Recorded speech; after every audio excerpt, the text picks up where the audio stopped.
एक लड़की की नई नई शादी होती है और वह शादी होने के बावजूद भी अपने पति को प्यार नहीं दे पाती जो कि उसे अपनी पहली रात पर चाहिए होता है। तो आइए आज की इस स्टोरी में जानते हैं ऐसा क्या हुआ उन दोनों के बीच। तो welcome back my YouTube channel. आज मैं आपके लिए एक बेहतरीन लव स्टोरी लेकर आया हूँ। वीडियो को एंड तक जरूर देखना, तभी आपकी समझ में आएगा। अगर आप हमारे चैनल पर नए हैं तो प्लीज़ हमारे चैनल को सब्सक्राइब कर दीजिए और बेल आइकन को भी दबा दीजिए। तो आइए आज की है लव स्टोरी शुरू करते हैं। एक लड़की की शादी उसकी बिना मर्जी के एक सीधे साधे लड़के से हो जाती है, जिस लड़के के घर में उसकी माँ के अलावा और कोई नहीं था। दहेज में लड़के को बहुत सारा सामान और पैसे भी मिले थे, लेकिन लड़की किसी और लड़के से बेहद प्यार करती थी। अब लड़की की शादी बिना मर्जी के तो हो ही गई थी और अब वह अपने ससुराल आ गई थी। तभी स्वागरात के वक्त लड़का दूध लेकर कमरे में आता है और उस लड़की यानी अपनी पत्नी के पास बैठ जाता है। तभी उसकी पत्नी गुस्से से अपने पति से कहती है, क्या तुम मुझे अकेला छोड़ सकते हो? उसकी ये बात सुनकर उसका पति बहुत दुखी होता है, लेकिन फिर भी वह खुशी खुशी से ये कहता है, नहीं तुम आराम करो, मैं तो सिर्फ तुम्हारे लिए दूध लेकर आया था। यह कहकर वह कमरे से बाहर चला जाता है। लड़की मन मारकर ही रह जाती है, क्योंकि लड़की चाहती थी कि उसने झगड़ा क्यों नहीं किया ताकि वो उस गंवार से तलाक ले सके। अब लड़की को ससुराल में 3-4 दिन हो गए थे, मगर वो तो बस पूरा दिन फ़ोन पर बॉयफ्रेंड से बात करती थी और उधर लड़के की माँ बिना शिकायत करे दिन भर घर का सारा काम करती थी। वह सबके लिए खाना भी खुद ही बनाती थी।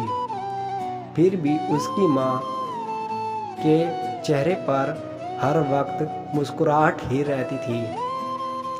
लड़का एक कंपनी में छोटी सी नौकरी करता था। वह बेहद ही ईमानदार और मेहनती था। सुबह अपने काम पर जाता था और शाम को थका हारा घर आता, मगर उसकी पत्नी उसे एक गिलास पानी भी नहीं पूछती थी। अब लड़के और लड़की की शादी को करीब 1 महीना हो गया, मगर अब तक वह दोनों एक साथ कभी नहीं सोए थे। वैसे लड़का बहुत ही शांत स्वभाव का था, इसलिए वह अपनी पत्नी को कुछ भी नहीं कहता था। फिर भी वह अपनी पत्नी को खुद ही खाना डालकर देता था, मगर उसकी पत्नी उसके साथ बैठकर खाना कभी भी नहीं खाती थी। वह अपना खाना अपने कमरे में अलग बैठकर खाती थी। लड़की को दहेज में एक स्कूटी भी मिली थी।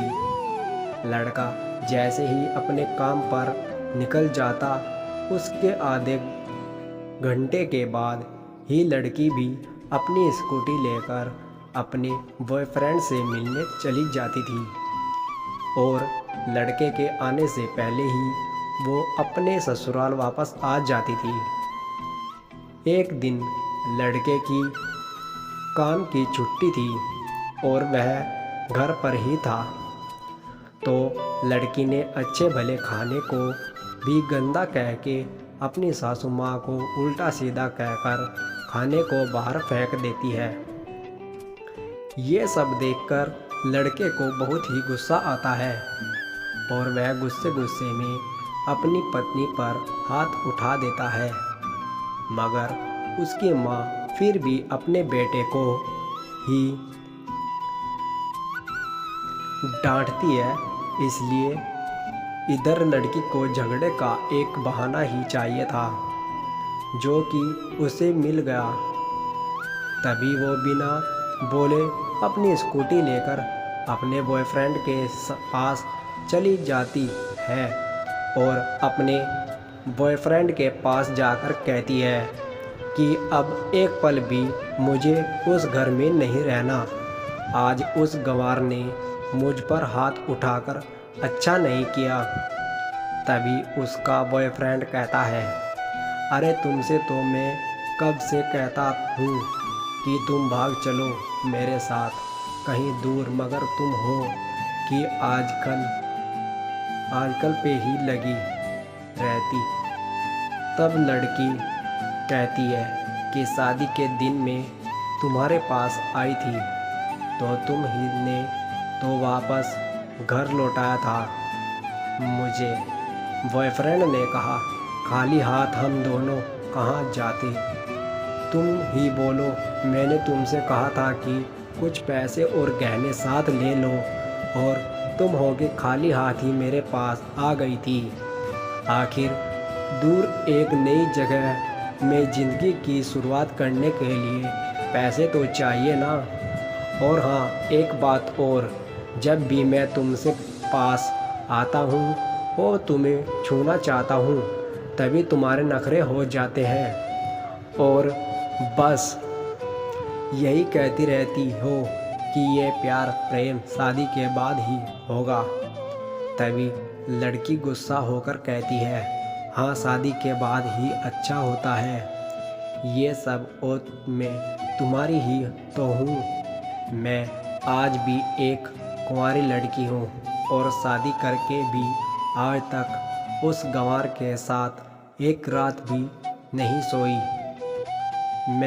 क्योंकि मैंने तुमसे ही प्यार किया है और अब मैं चाहती हूँ कि तुम मुझसे शादी करके मेरी मांग में अपने हाथ से सिंदूर भर दो, फिर मैं पूरी ही तुम्हारी हो जाऊँगी और फिर मुझे अपनी मर्ज़ी से दिन रात प्यार कर सकते हो। तब उसका बॉयफ्रेंड कहता है, तो ठीक है, मैं तुमसे शादी कर लूँगा, मगर तुम कम से कम 5 लाख रुपए का कल शाम तक इंतज़ाम कर लेना। मैं तुम्हें एक होटल का पता दे रहा हूँ, तुम उस होटल में आज रात को 10 बजे तक पहुँच जाना। तो दोस्तों, आज की यह स्टोरी कैसी लगी हमें कमेंट सेक्शन में ज़रूर बताएं और प्लीज़ अगर आप हमारे चैनल पर नए हैं तो हमारे चैनल को प्लीज़ सब्सक्राइब कर लीजिए और बेल आइकन को भी दबा दीजिए। मिलते हैं इसके नेक्स्ट पार्ट में, तब तक के लिए धन्यवाद।